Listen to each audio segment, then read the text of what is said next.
ঘটনার বিরুদ্ধে পথে নামতে চাই, সেই ঘটনার প্রতিবাদ বিচার চাই। যে নির্যাতিতার এরকম হয়েছে, একটা ডাক্তারি পড়ছিল সেই ছাত্রীর এরকম ঘটেছে, আমাদের কারোরই আমরা সেফ নই এই পশ্চিমবঙ্গে থেকে। সেই জায়গায় থেকে আমরা বিচার চাই। নির্যাতিতাকে যারা নির্যাতন করেছে, এই জঘন্যভাবে অপরাধ করেছে যারা, তাদের শাস্তি চাই আমরা। এটা মনে হয় যে শুধু একজনই করেছে? না, একজন তো করেনি, কিন্তু যারা বহুজন জড়িয়ে আছে এবং ওপরের মহলেরও যারা প্রচুর মানুষ জড়িয়ে আছে, তাদের প্রত্যেকের শাস্তি চাই আমরা। মন্দিরা দাস। আমার মেয়ের নাম মন্দিরা রাজবংশী। একটু লাইটটা ছাড়তে হবে। আর যেন কোনোদিন এই ঘটনা না ঘটে, সেই জন্য আমরা এর বিচার চাই। বিচার চাওয়ার জন্যই আজকে আমরা পথে বেরিয়েছি। দেখা যাচ্ছে যে বিভিন্ন শহরে এরকম বেরোচ্ছে, বিভিন্ন শহরে হয়ে যাচ্ছে, কিন্তু যেন না ঘটে সেই জন্য। গ্রামে তো এটা আবার একটা আলাদা বিষয়, যে গ্রামে এরকম আপনারা একজোট হলেন। গ্রামে হয়েছি যাতে গ্রামেও না হয়, শহরে আমরা দেখছি। সেই বিচারটা আমরা এই গ্রামের লোককেও জানিয়ে দিতে চাই, যে জানো আর কোনোদিন এসব ঘটনা না ঘটে, কোনো নারীর ওপর কোনো অত্যাচার যেন না হয়। কি নাম আপনার?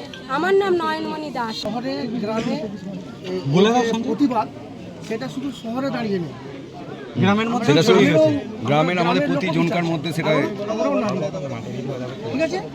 শুধু শহরে যে এত প্রতিবাদ হচ্ছে, এতই হচ্ছে সেটা নয়। আমরা যেহেতু যেটা পশ্চিমবঙ্গ, আমরাও গ্রামে নিজের রাজপথে নেমেছি, আমরা বিচারের দাবিতে নেমেছি। ঠিক আছে দিদি, মা একটু দিদি চেপে দেন আমার। হ্যাঁ, ফ্ল্যাশ লাইট কিছুটা জ্বালাবেন না আপনারা। হ্যাঁ দিদি, হঠাৎ করে এরকম গ্রামের পথে আপনারা মেঠো পথে নেমেছেন, পাকা রাস্তা নেমেছেন, কিসের দাবিতে নেমেছেন আপনারা? আমি একজন নারী, তাই আমি চাইবো গ্রাম হোক বা শহর, যে কোনো জায়গাতেই নারীরা স্বাধীনতা পাক। আজকে ৭৮তম স্বাধীনতা দিবসেও নারী কিন্তু স্বাধীন নয়, সে গ্রামেই হোক বা শহরেই হোক।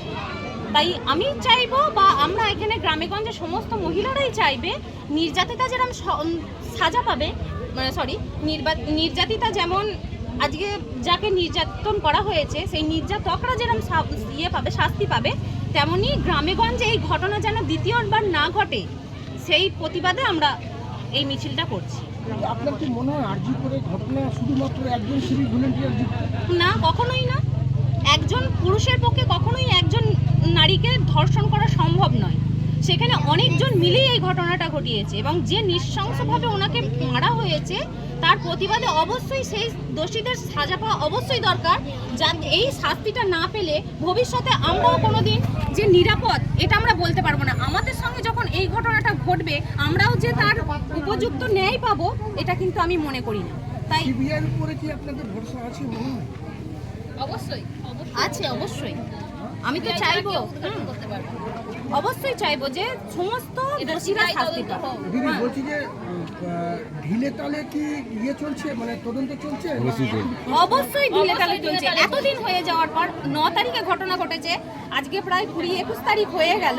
সেখানে যদি এতটা দিন পরেও যদি না আমরা কোনো ন্যায় পাইনি, তাহলে আমরা ঢিলে তালেই বলবো। কি নাম দিদি আপনার? মৌমিতা দাস। কি আছে? আরেকটা নাও। তাদের সাথে আমরাও আছি। কারণ হচ্ছে আমাদের বাড়িতে মেয়ে আছে, বউ আছে, মা আছে। ঠিক আছে, তাদের সাথে একসাথে আমরা এই প্রতিবাদে সামিল হয়েছি, কারণ আমরাও বোঝাচ্ছি। ঠিক আছে, বলছি নারীরা মিছিলে পথে নামলো, মেট্রো পথে পাকা রাস্তা এবং হচ্ছে ঢালাই রাস্তা কভার করে নামলো একসাথে একটা প্রতিবাদে। আপনারা কি সাথে ছিলেন? অবশ্যই আমরা আছি, তবে আমাদের প্রথমেই আপনারা পরিষ্কার করে দিতে চাইব যে আমাদের এই যে জমায়েত, এটা সম্পূর্ণ মেয়েদের স্বতঃস্ফূর্ত একটা জমায়েত। আমরা শুধুমাত্র তাদের সহযোগী হিসাবে পথে হেঁটেছি।